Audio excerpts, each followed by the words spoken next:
Hi viewers, நாளைக்கான வீடியோவில் என்ன நடக்கலாம்னு சொல்லிட்டு பார்க்கலாம். வீடியோக்குள்ளே போகிறதுக்கு முன்னாடி நம்ம சேனலை லைக் அண்ட் சப்ஸ்கிரைப் பண்ணிவிட்டு கொஞ்சம் சப்போர்ட் பண்ணுங்கள். வாங்க இப்போ வீடியோக்குள்ளே போகலாம். கிருஷ்ணாவோட டெட் பாடியை பார்த்துட்டு வீட்டில் இருக்கிற எல்லாருமே பயங்கரமாக அழுதுட்ருப்பாங்க. அப்போ தான் அப்புறா சூர்யா கிட்ட சொல்லுவாங்க, இங்கே பாருங்கள் சார், இது கொலையாக காட்டக்கூடாது, இது தற்கொலையாக மாற்றிடணும் அப்படிங்கிற மாதிரி அபூர்வா அந்த சூர்யா கிட்ட சொல்ல, அந்த சூர்யா அபூர்வா கிட்ட சொல்லுவாங்க, எல்லாத்தையும் நான் பார்த்துக்கிறேன் அப்படிங்கிற மாதிரி சொல்லிடுறாங்க. இந்த சைடு நம்ம பூமிக்கு அது கிருஷ்ணா மாமாவாக இருக்குன்னு சொல்லிட்டு அவங்களுக்கு நம்பிக்கையே இல்லை. கண்டிப்பாக மாமாவுக்கு எதுவுமே ஆயிருக்காது அப்படிங்கிற மாதிரி தான் பூமி மனசில் நினச்சிக்கிட்டு இருக்க. இந்த சைடு சாரதா பயங்கரமாக அழுவாங்க. அப்போது பூமி சாரதா கிட்ட சொல்லுவாங்க, அத்தை நீங்கள் எதுக்கும் கவலைப்படாதீங்க, இது மாமாவோட ஃபேஸே காட்டவே இல்லை, அதனால எனக்கு என்னமோ இதில் சந்தேகம் அதிகமாக இருக்குது, நம்ம எப்படியாவது உண்மை என்னங்கிறத கண்டுபிடிப்போம் அப்படிங்கிற மாதிரி பூமி சாரதா கிட்ட சொல்லுவாங்க. அப்பதான் இந்த சூர்யா கிட்ட போய் பேசுவாங்க, சார் உண்மையை சொல்லுங்க, எங்க மாமா உண்மையா கொலை செய்யப்பட்டாரா, அப்படி இல்லைன்னா தற்கொலையா அப்படிங்கிற மாதிரி கேட்க, அதுக்கு சூர்யா சொல்றாங்க, உண்மையா உங்க மாமா தற்கொலை தான் பண்ணிக்கிட்டாரு அப்படிங்கிற மாதிரி சொல்ல, இது கேட்ட பூமி சொல்கிறாங்க, போதும் அந்த அபூர்வா கூட சேர்ந்துட்டு நீங்களும் பொய்க்கு மேலே போய் சொல்லாதீங்க, அந்த அபூர்வா ஒரு ராட்சசி, யாரை வேணாலும் கொலை பண்ணிட்டு எப்படி வேணாலும் அந்த பழியை மாற்றி போடுவா, அவ கூட சேர்ந்துட்டு நீங்களும் துணை போனீங்கன்னா அப்புறம் நல்லா இருக்காது சார் அப்படிங்கிற மாதிரி கேட்க, அதுக்கு சூர்யா பூமி கிட்ட சொல்லுவாங்க, இங்கே பாரு பூமி, நீ சும்மா எல்லாத்துக்குமே காரணம் இந்த அபூர்வா தான் சொல்லிக்கிட்டு இருக்கனால அவங்க இன்னும் குற்றவாளியும் ஆயிட முடியாது, நீ அபூர்வா மேலே சந்தேகப்பட்டு எந்த சின்ன தப்பு நடந்தாலும் அதுக்கு அபூர்வா தான் காரணம் அப்படின்னு சொல்லிட்டு எல்லா பள்ளியும் நீ அபூர்வா மேலே தூக்கி போடுற, முதல்ல நீ நல்ல சைக்காலஜிஸ்ட்டை போய் பாரு, உனக்கு ஏதோ ட்ரீட்மெண்ட் தேவைப்படுதுன்னு நினைக்கிறேன் அப்படிங்கிற மாதிரி நம்ம பூமி கிட்ட சூர்யா சொல்லிடுறாங்க. இதெல்லாம் கேட்டுட்டு நம்ம பூமி ஒரு முடிவு பண்ணுறாங்க, இனிமேட்டு யாரை நம்பியும் வேலைக்காகாது, நம்மளே களத்தில் இறங்கிட வேண்டிதான் அப்படின்னு சொல்லிட்டு பூமி சாரதா கிட்ட சொல்கிறாங்க. அத்தை நம்ம போயிட்டு மாமாவை அட்மிட் பண்ணாங்களே அந்த ஹாஸ்பிட்டலில் போய் விசாரிப்போம், கண்டிப்பாக நம்மளுக்கு ஏதாவது ஒரு உண்மை தெரிய வரும் அப்படின்னு சொல்லிட்டு சாரதாவை கூட்டிகிட்டு ஹாஸ்பிட்டலுக்கு போகிறாங்க. அங்கே போயிட்டு ஒரு நர்ஸ் கிட்ட பர்சனலாக விசாரிக்கிறாங்க, எங்களுக்கு நீங்கள் ஒரு ஹெல்ப் மட்டும் பண்ணுங்கள், இங்கே கிருஷ்ண பிரசாந்த் ஒருத்தவர் மலையிலேருந்து கீழே விழுந்து இறந்து போனார்ல, அவர் மரணத்தில் எங்களுக்கு சந்தேகம் இருக்கா, அதனால தான் நாங்கள் விசாரிக்க வந்திருக்கோம் அப்படிங்கிற மாதிரி சொல்ல, உடனே நர்ஸ் ஒருத்தவங்க கிட்ட கூட்டிகிட்டு போகிறாங்க, இவர் தான் உங்கள் மாமாவை காப்பாற்றி கூட்டிகிட்டு வந்தார், அவர் சாகலை, அவர் உயிரோடு தான் இருக்காரு அப்படிங்கிற மாதிரி சொல்ல, இதை கேட்டதுமே நம்ம பூமி சாரதா ரெண்டு பேருமே ரொம்ப சந்தோஷப்படுறாங்க. சாரதாவுக்கு சந்தோஷம் தாங்க முடியல. அப்போ அந்த நர்ஸ் சொல்கிறாங்க, இங்கே பாருங்கள், இந்த விஷயத்த உங்ககிட்ட சொன்னதா நீங்கள் யார்கிட்டையும் சொல்லிக்காதீங்க, இவர் தான் அந்த ஆக்சிடென்ட்டுக்கு அப்புறம் கிருஷ்ண பிரசாந்தை ஹாஸ்பிட்டலுக்கு தைரியமாக கூட்டிகிட்டு வந்து சேர்த்தாரு அப்படிங்கிற மாதிரி சொல்லிட்டா அந்த நர்ஸ் போயிடுறாங்க. அப்போ பூமி அவர்கிட்ட கேட்குறாங்க, உங்களுக்கு எப்படி நன்றி சொல்கிறதுனே தெரியல, எங்கள் மாமாவோட உயிரே காப்பாற்றிருக்கீங்க அப்படின்னு கேட்கும்போது அப்புறம் அவர் நடந்த எல்லா விஷயத்தையுமே சொல்கிறாங்க. உங்கள் மாமா மலையிலேருந்து கீழே விழுந்தாருமா, அந்த நேரம் நாங்கள் அங்கே ஒரு அறுவடைக்கு போயிருந்தோம், அப்போ தான் அந்த கிருஷ்ணாவை தூக்கி நாங்கள் டெம்போவில் கூட்டிகிட்டு வந்து ஹாஸ்பிட்டலில் சேர்த்தோம் அப்படிங்கிற மாதிரி சொல்ல, இதை கேட்ட பூமிக்கு என்ன சொல்கிறதுனே தெரியல. அப்போ சாரதா கையில் காதில் கிடக்கிற செயின் வலையில் எல்லாத்தையுமே கலட்டி அந்த ஆளுக்கிட்ட கொடுக்குறாங்க. அப்போ அந்த ஆள் சொல்கிறாங்க, எனக்கு இதெல்லாம் வேண்டாமா, அவர் சீக்கிரமாக குணமாய் வரணும் அப்படிங்கிற மாதிரி சொல்லிட்டு அவர் போயிடுறாரு.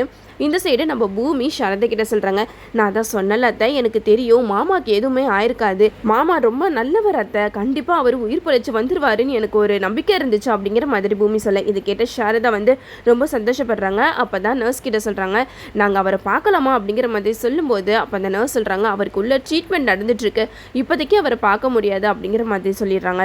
இந்த சைடை நம்ம பூமி கிட்ட சாரதா சொல்கிறாங்க, பூமி செரிக்கு ஃபோன் பண்ணி அப்பாவுக்கு எதுவுமே ஆகலை, அப்பா நல்லதாக இருக்காரு அப்படின்னு சொல்லுமா அப்படிங்கிற மாதிரி சொல்ல, உடனே பூமி சொல்கிறாங்க, வேணாம் அத்தை, இதை இப்போதைக்கு யார்கிட்டையும் சொல்ல வேணாம், எனக்கு என்னமோ அந்த அபூர்வா போட்ட பிளான்னு தான் தோணுது, அந்த அபூர்வாவுக்கு மாமா மட்டும் உயிரோடு இருக்காங்க அப்படிங்கிற விஷயம் தெரிஞ்சிச்சுன்னா கண்டிப்பாக இந்த ஹாஸ்பிட்டலில் மாமாவை கொல்றதுக்காக அவன் நிறைய பிளான் பண்ணுவா, அதனால இந்த விஷயத்தை நம்ம யார்கிட்டையும் சொல்ல வேணாம் அப்படிங்கிற மாதிரி பூமி சாரதா கிட்ட சொல்லிடுறாங்க.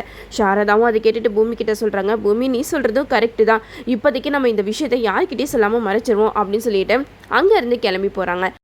இந்த சைடு மீரா சரி எல்லாருமே ஒரு பக்கம் கிருஷ்ண பிரசாந்தோட ஃபோட்டோ முன்னாடி உட்காந்து பயங்கரமாக அழுதுகிட்டு இருக்காங்க. மீரா வெள்ளைப்படவே கட்டிட்டு கிருஷ்ணாவோட ஃபோட்டோ முன்னாடி படுத்திருப்பாங்க. அதை பார்த்ததுமே சந்திராவுக்கு மனசே உடஞ்சி போயிடும், என்னோட தங்கச்சி வாழ்க்கையே நானே இப்படி கெடுத்துட்டேனே அப்படின்னு சொல்லிட்டு சந்திரா பயங்கரமாக அழுவாங்க. அப்போ தான் அப்புறம் வருவாங்க, என்னாச்சு மாமா, எதுக்காக நீங்கள் இப்படி அழுவுறீங்க அப்படிங்கிற மாதிரி கேட்க, அதுக்கு நம்ம சந்திரா சொல்லுவாங்க, இந்த கையால் தானே நான் கிருஷ்ணாவை சுட்டு கொண்டேன், இந்த பாவை நீ சும்மா விடுமா, என் தங்கச்சி இந்த நிலையில் பார்க்குறதுக்கு என்னால் முடியல அபூர்வா அப்படின்னு சொல்லிட்டு அபூர்வா என்னமோ நல்லவ மாதிரி நம்ம சந்திரா அபூர்வா கிட்ட சொல்லி புலம்பிக்கிட்டு இருக்காங்க.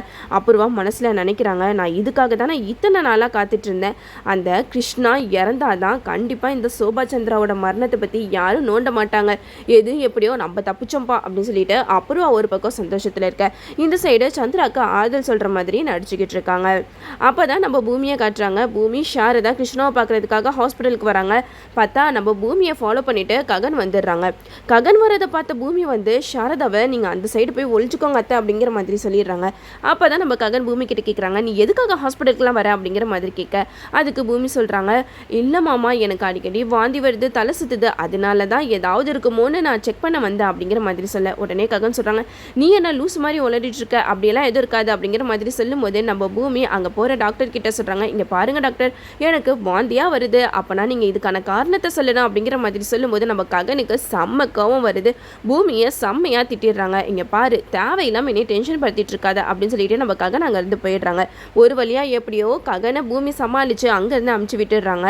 அப்போ தான் சாரதா கிட்ட சொல்கிறாங்க, நல்ல வேலை அத்தை, ககன் பார்க்கல, அவர் மட்டும் பார்த்துருந்தாரு, அவ்வளவு தான், எதுக்காக இங்கே இருக்கீங்க அப்படி இப்படின்னு சொல்லிட்டு எல்லா விஷயத்தையுமே கேட்டு ரொம்பவே நம்மளை டார்ச்சர் பண்ணியிருப்பாரு அப்படிங்கிற மாதிரி நம்ம பூமி சொல்கிறாங்க. இந்த சைடு நம்ம சாரதா வந்து கேபியை ஐசியூ வார்டிலேருந்து வெளியில் பார்த்துட்டு இருக்காங்க. அப்போ தான் நம்ம பூமி கிட்ட சாரதா சொல்கிறாங்க, இந்நேரம் மீரா எவ்வளோ துடிச்சு போயிருப்பா, மீரா கிட்ட மட்டும் கேபி உயிரோடு இருக்காருன்ற விஷயத்த நம்ம சொல்லுவோமே பூமி அப்படிங்கிற மாதிரி சாரதா சொல்ல, இது கேட்ட பூமி சொல்கிறாங்க, அத்தை ஒரு விஷயம் நல்லா புரிஞ்சுக்கோங்க, மாமாவுக்கு எதிரி அந்த வீட்டில் நிறைய பேர் இருக்காங்க, அப்போனா கண்டிப்பாக கேபி மாமா உயிரோடு இருக்கிற விஷயம் தெரிஞ்சு அவரை கொல்ல வர மாட்டாங்களா?